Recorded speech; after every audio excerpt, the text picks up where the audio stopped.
81. Düzgün IP ünvanı müəyyən edin. IP ünvanlar 4 dənə hissədən ibarət olur və bir-birlərinin nöqtə ilə ayrılırlar. 0-255 aralığını da aşmır. A variantına baxsaq, burada 256 uyğunluğu pozur. 255-i aşır. C-yə baxsaq, burada 1, 2, 3, 4, 5 dənə hissədən ibarətdir. Bu heç uyğun deyil. Y variantında 265 uyğunluğu pozur. B variantında 612 uyğunluğu pozur. D variantı tamamilə doğrudur. Həm 4 dənə hissədən ibarətdir, həm də verilmiş ədədlər 255, 0-255 aralığını aşmır. 82. Məktəbi şagirdləri haqqında verilənlər bazasının əlaqəli cədvəllərindən fraqment verilmişdir. 7-ci sinifdə boyu 160 sm-dən böyük neçə şagird var? Bu balaca cədvəldə sinifin adını axtaracağam. 7-ci siniflər lazımdır və 7-ci sinifdə oxuyan şagirdlər. Sonra onların boylarına baxacaq. Axtarın burada 7-ləri. 7A, 7B, 7C və 7D. 4 dənə 7-ci sinif var və hər sinifin də özünə uyğun ID-si var. 7A-nınki 5-dir. 7B-ninki 6-dır. 7C-ninki 7-dir. 7D-ninki də 9-dur. Mənə lazımdır bu ID-lər. Yola bundan çıxacaq. 5, 6, 7, 9. Bax, bu cədvəldəki ID nədirsə, bu cədvəldəki ID də eyni şeydir. İndi bu 5, 6, 7, 9-u gələcəm bu ID-lərdə axtaracaq. 5, 6, 5, 7, 9. İndi bu rəqəmlərin qarşısında duran şagirdlər 7-ci sinif şagirdləridir. ID-si 5 olan Elgün 7-ci sinifdir. Boyuna baxıram 174. Mənə də lazımdır boyu 160 sm-dən hündür olsun. Elgün ödəyir. ID-si 6 olan Nəriman boyu 183-dür. Bu da ödəyir. ID-si 5 olan Teymur boyu 158-dir. Bu ödəmir. 160-ı keçmir. Xəlil boyu 161-dir. Ödəyir. Famil boyu 159-dur. Ödəmir. Neçə nəfərin boyu 160 sm keçdi? 3 nəfərin. Elgünün, Nərimanın və Xəlilin. B variantı. 83. Bu ifadədə x əsaslı say sisteminin ən böyük 3 rəqəmli ədədi neçədir? Bilmirik hansı say sistemidirsə, burada bir toplama əməli verib. Alınıb belə. Bu x say sistemində alınıb belə. 1, 1, 0, 5. Bunun hansı say sistemində toplama olduğunu bilmək üçün baxıram ədədlərə. Bu ədədlər içərisində ən böyüyü hansıdır? Bax, bu 5-dir. 5 mütləq şəkildə deyil. Çünki 5-lik say sistemində 5 nə gəzir? 0-dan 4-ə qədərdir orada rəqəmlər. 5-i bir vahid artırıram, 6 və daha yuxarı say sistemləri üçün olduğunu düşünürəm. İndi başlayıram burada hesablamağa. 4-ün üzərinə 1 gəlmişəm. Olub 5. 6-lı say sistemində bu mümkündür. Sonra 4-ün üzərinə 3 gəlmişəm. 0 yazılıb. Amma 7 yazılmalıdır normalda. Niyə bura 0 yazılıb?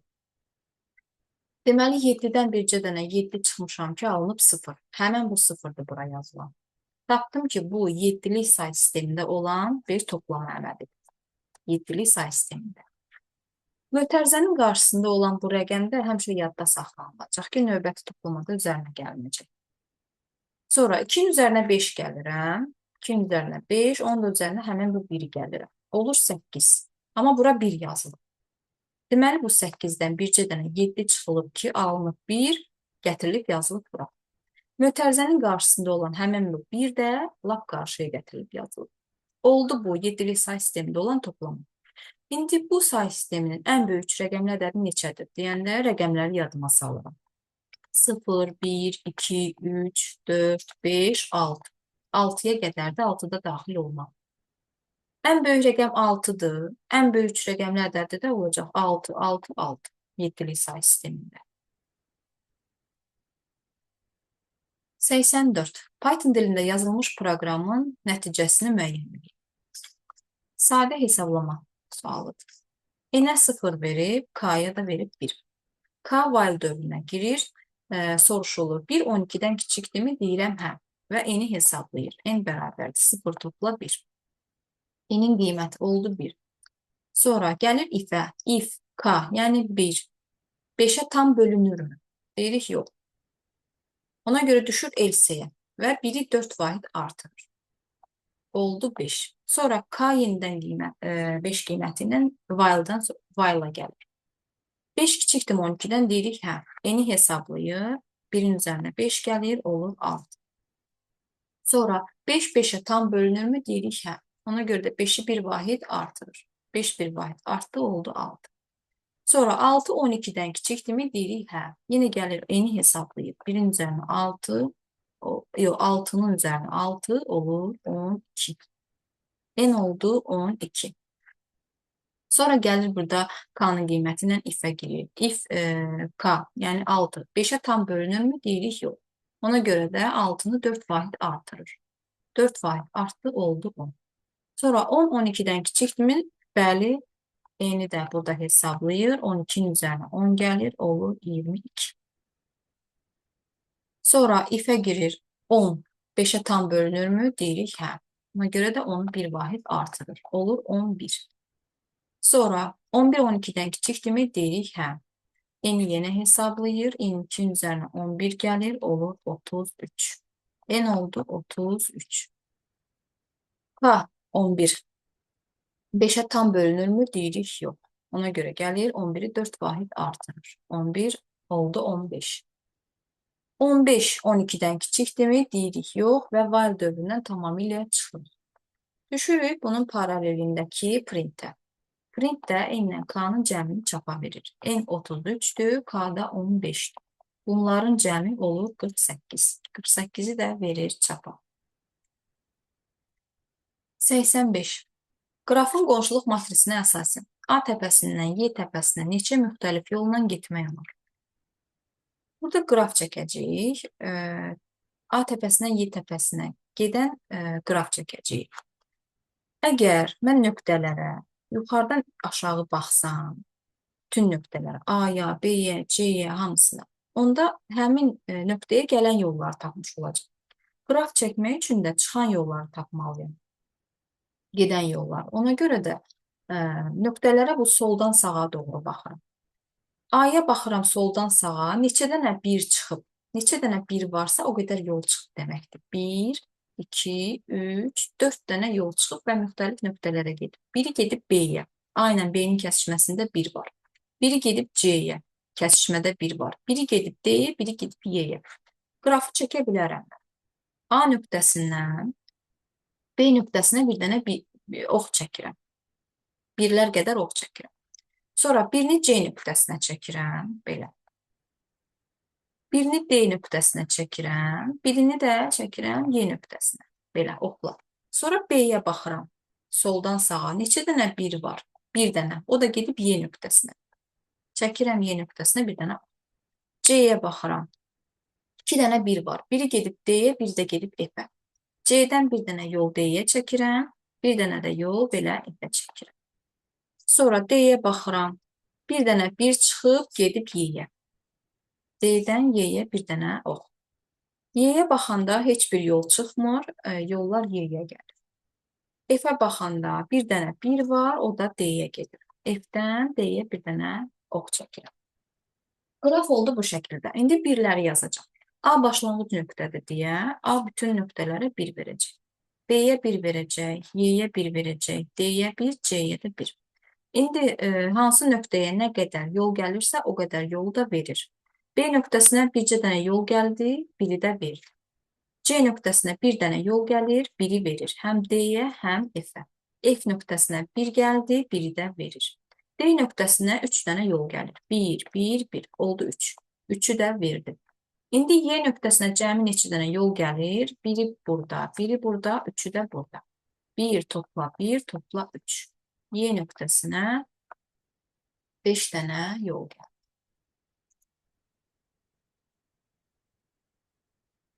Səksən altı. Bu da sadə hesablama sualıdır. A 30-dur, B 50-dir. Düşür aşağı şərti yoxlayır. A-nı 3-ə vuranda alınan qiymət kiçikdirmi B-ni 2-yə vuranda alınan qiymətdən? Yəni 90 kiçikdirmi 100-dən? Deyirik, hə. Hə dediyimizə görə bu hə qolu ilə gedir. Və burada bir dənə şərtlə qarşılaşırıq. A B-yə bərabərdir. Yəni 30 50-yə bərabərdirmi? Yox. Ona görə yox qolu ilə gedirik. Bir dənə də şərtlə qarşılaşırıq. A böyükdürmü B-nin 2-yə bölünməsindən? 30 böyükdürmü 50-nin 2-yə bölünməsindən deyirik hə. Hə qolu ilə gedirik və A-nı hesablayırıq. A bərabərdir B minus A. B 50-dir, A da 30-dur. 50-dən 30-u çıxır 20. 20-ni də verir çapa. Sadə bir sual. 87. Uyğunluğu müəyyən edin. Belə suallarda adətən bir varianta bir neçəsi uyğun gəlir. İkisi, üçü uyğun gələ bilir. Ona görə də axıra kimi yoxlamaq lazımdır hamısını.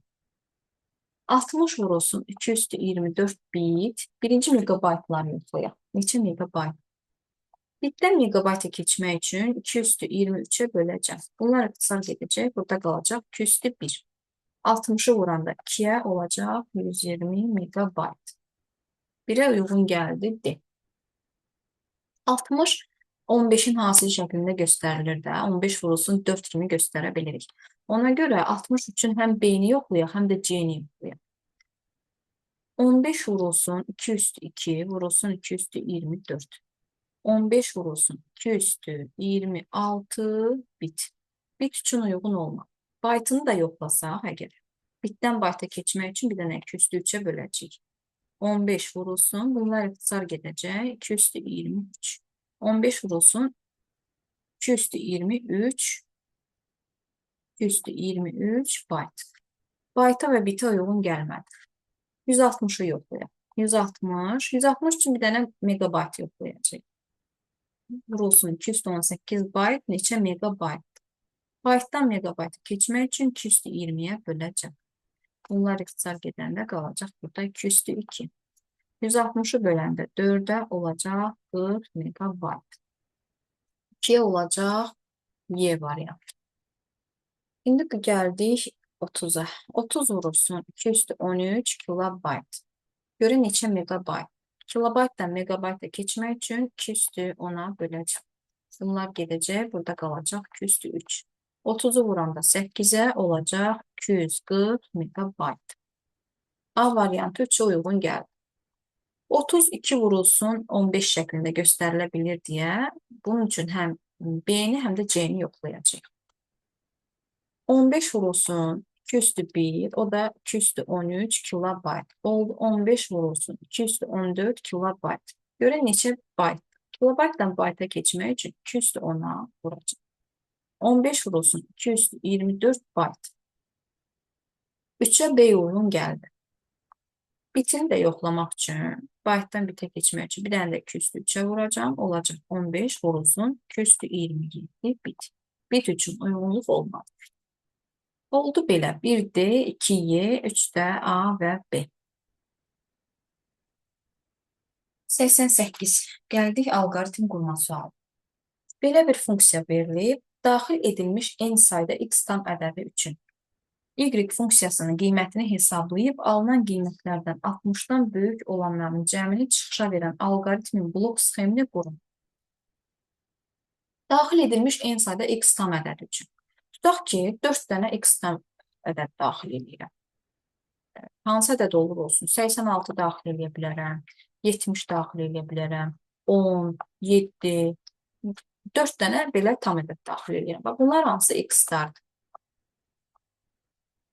İndi hər dəfə gələcək, bu ədədlərdən birincini götürəcək, 86-nı götürəcək, yoxlayacaq. 86 75-dən böyükdürsə, ki böyükdür, ona görə də bunun y-ni 2x-56 ifadəsindən tapacaq.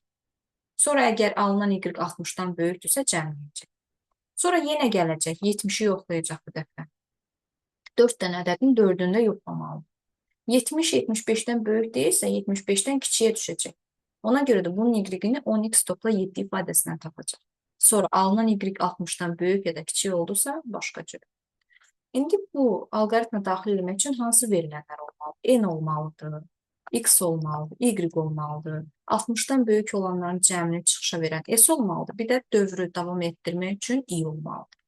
Gəlirəm burada daxil edirəm verilənlər. N-i daxil elədim. Sonra cəmləmək üçün s-i daxil eləyəcəm, sıfırdan başladacam. Cəmləməmişə sıfırdan başlayır. I-ni də birdən götürəcəm. Sonra gələcəm şərtə. I kiçikdir, bərabərdirsə n-dən. Yəni 1 kiçikdir, bərabərdirsə 4-dən. Gəl bir dənə x ədədi daxil elə. Məsələn, 86-nı daxil elə. Bura bir dənə də yox qolu çəkək. Bu hə qoludur. Daxil elə 86-nı və yoxla. Həmin bu daxil elədiyim ədəd 75-dən böyükdürmü? Əgər böyükdürsə, gəl onda 75-dən böyükdürsə, əgər hə qoluna gəl və y-i 2x minus 56 ifadəsindən tap. Əgər 75-dən kiçikdirsə, y-i gəl 10x topla 7 ifadəsindən tap. Sonra hər iki tərəfdən də y-i tapandan sonra gəl bir də yoxla, gör ki, həmin bu y 60-dan böyükdürmü ya kiçikdirmi? Y 60-dan böyükdürsə, onda cəmini topla. Yəni, hər dəfə s-in üzərinə gəl y. Böyük deyilsə, yenidən dövrə qayıdacaq. Sonra gələcəm hər dəfə, tutaq ki, 86-nı yoxladım mən.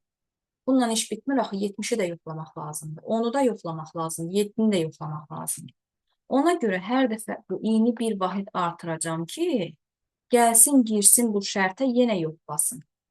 Axı, sonda 4 4-dən kiçik bərabər olana qədər yoxlamalıdır bu ədədlərin hamısını. Ona görə i-ni davam elətdirirəm. Hər dəfə üzərinə 1 gəlib artırıram və şərtə girirəm ki, şərt yoxlansın, 4 ədədin 4-ü də yoxlansın. Və sonda da cəm nə olacaqsa, həmin cəmi də çapa verəcək. Bu qədər. 89. Klaviaturadan daxil edilən A və B natural ədədləri üçün AB parçasında yerləşən tək ədədlərin kvadratları olan ədədlərin, məsələn, 9, 25, 49, belə ədədlərin sayını. Belə ədəd yoxdursa, yoxdur sözünü çap edən proqramı Python dilində yazın. Məsələn, nümunəyə də belə bir şey yazır. Məsələn, A-ya verib 45, B-yə də verib 125. İndi bu parçada, bax, 45-125 parçasında, 45 daxildə 125-dir. Elə ədəd tap ki, tək ədəd olsun, həm də kökdən çıxsın. Çıxışa da 3 yazıb. Yəni, bu ədəddə, bu parçada 3 dənə belə ədəd var ki, o şərti ödəyir. Həm tək olsun, həm də kökdən çıxsın. Məsələn, 921 parçasında da 5 dənə belə ədəd var. Həm tək olsun, həm də kökdən çıxsın. 10-20 parçasında belə bir ədəd tapılmır. İndi bunun proqramını qurası olsa, A-ya tam ədəd daxil elədikdə A ilə B-yə. Bunu göstərəcəyik proqramda. A bərabərdir int input. Bunu göstərdik. B-yə də tam ədəd daxil elədik. Bunu da göstərəcəyik. Int input. Sonra bir dənə zit siyahısı qoyuram burada. Boş bir siyahı. Ki, gedib həmin ədədlər arasında axtarıb bu şərti ödəyən ədədləri gəlib bu siyahıya yığsın. Məsəl üçün, 45 ilə 125 parçası arasında 49 var, tək ədədli kökdən tam çıxır 7. 81 var, tək ədədli kökdən tam çıxır 9. 121 var bir də, tək ədədli kökdən tam çıxır 11. Yəni, 3 dənə belə ədəd var. Gətirib bu 3 dənə ədədi siyahıya yığmaq lazımdır. Məsəl üçün, Z siyahısına yığmaq lazımdır. 49-u, 81-i, bir də 121-i. Bu Z siyahısıdır. Gətirib burada boş halda saxlamışam ki, ədədləri buraya yığacaq. Sonra for dövrü başladıram. Z siyahısına ədədləri yığmaq üçün.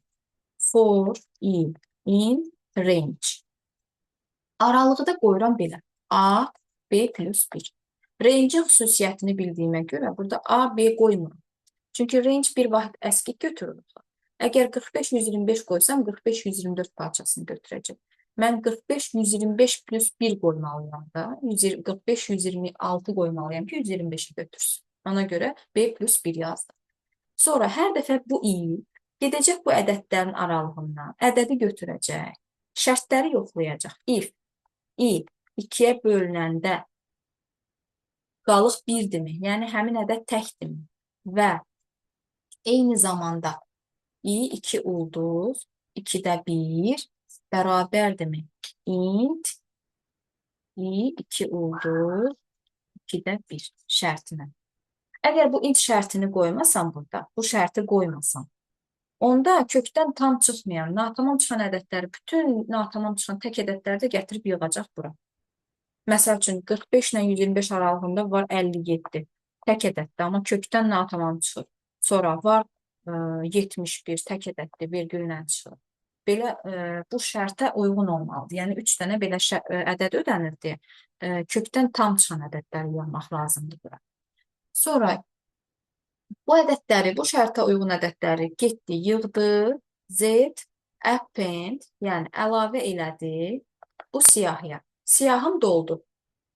Sonra tutaq ki, bu 45-125 aralığında, 921 aralığında ədədləri tapdım. Amma bu ehtimal da var da, bu 10 ilə 20 parçasında heç bir ədəd yoxdur axı. Məsəl üçün, 10 ilə 20 parçasında hansı elə tək ədəd var ki, kökdən tam çıxsın? 16 var, kökdən tam çıxır, 4 də amma cütdür. Məsələn, 15 var, bunun kökdən tam çıxmır. Belə bir ədəd yoxdur. Ona görə bu şərti də nəzərə alıram. For-la işim qurtarandan sonra düşürəm bir dənə. Burada foru if-lə bir arada vermişəm.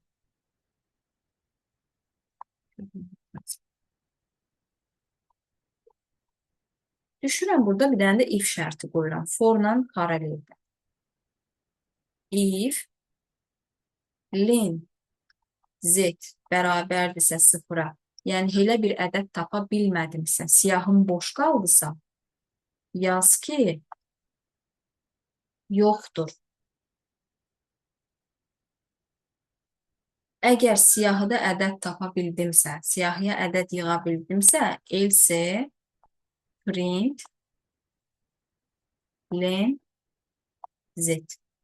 Siyahının uzunluğunu qaytar. Siyahının uzunluğu nədir? Yəni siyahıda element var. Siyahıya nəsə yığa bildimsə, həmin siyahının uzunluğudur. Məsəl üçün, bu siyahının uzunluğu, bu z siyahının uzunluğu olacaq 3. Çünki orada 3 dənə ədəd tapıb yığa bildim. 1.49, 1.81, 1.121.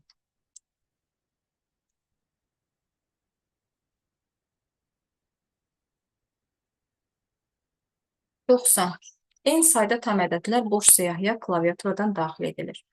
Elementləri ilkin siyahının hər bir elementi ilə onun ən kiçik elementinin cəmi olan yeni siyahını çap edən proqramı Python dilində yazın. Məsələn, en sayda ədəd daxil edilir. Bax, 5 yazıb bura. 5 sayda ədəd daxil edilir. Tutaq ki, bir dənə siyahıdır, daxil edilib 12, 3, 4, 8, 10. Çıxışı da verib belə. İkinci siyahıda olub belə. Daha doğrusu birinci siyahı dəyişib, siyahı əvəzlənib başqa şəklə düşüb. Siyahı olub belə. 15, 6, 7, 11, 13. Yəni bu şəkildən, belə yazada Z1 şəklindən Z2 şəklinə gəlib siyah. O da necə gəlib? Hər dəfə gəlib, 12-ni götürür. 12-ni bu siyahının içərisində, ən kiçik element olan 3 ilə cəmləyib. 12 ilə 3-ün cəmini yazıb bura. Bu siyahın elementlərini mən nömrələsəm 0, 1, 2, 3, 4. Burada da 0, 1, 2, 3, 4. 0-cı element 12 idi. Gəlib 12 ilə 3-ü cəmləyib alınıb 15. 15-i yazıb bu 0-cı elementdə. Yəni 0-cı element burada 12 idi, dəyişib olub 15. İndi gəlib sonra 3-ü götürüb. 3-ü götürüb ən kiçik element olan 3 ilə cəmləyib olub 6. Birinci element burada 3 idi. Birinci element dəyişdi oldu 6. Sonra 4-ü götürüb 3 ilə cəmləyib, ikinci elementin yerinə yazıb 7. 8-i götürüb 3 ilə cəmləyib, alıb 11, üçüncü elementi dəyişdirib eləyib 11. Onu götürüb 3 ilə cəmləyib, 13 olubdu cəmi. 4-cü element 10 idi, indi 4-cü element dəyişdi oldu 13. Bunu istəyir. İndi bunun üçün nə daxil eləməliyik? En sayda tam ədəd daxil edilir də, bunu göstəririk. En bərabər int input. Göstərdik. Sonra Z siyahısına həmin ədədləri yığırıq da, bunu da göstəririk. Ona görə bir dənə Z boş siyahı qoyuruq. Sonra gəlirik bu siyahıya, for dövrü ilə bu ədədləri bir-bir yığırıq. For, i, in, range. N qoyuram burada. Bu N'in yerinə 5 dayanır da. Məsələn, 5 qoysam 0, 1, 2, 3, 4. Gələcək 5 dənə dövr gedəcək. I gələcək bir dəfə 0-ı götürəcək, bir dəfə 1-i, 2-ni, 3-ü, 4-ü belə 5 dövr gedəcək. Ona görə N plus 1 yazmağa ehtiyac yoxdur. 0-dan başlayırdı. Z append I. Bu for dövrü neynədir? Gəldi, ədədləri siyahıya yığdı. Bax, Z siyahısına yığdı. Hazır oldu. Sonra bu siyahının ən kiçik elementini təyin eləməliyəm. D bərabərdir minimum Z. D-yə 3 qiymətini verəcəm də. Burada amma proqramda yazıram minimum Z. Yəni siyahının ən kiçik elementini D-yə mənimsəm. Sonra nə edəcək? Bir dənə də for dövrü açıram. For I in range. N. Hər dəfə I gələcək. 0, 1, 2, 3, 4 qiymətlərində 5 dənə dövr gedəcək və Z I bərabərdir. B topla Z I. Burada уже siyahının elementləri əvəz olunur. Axırda da print Z siyahını çapa verəcək. İndi baxaq.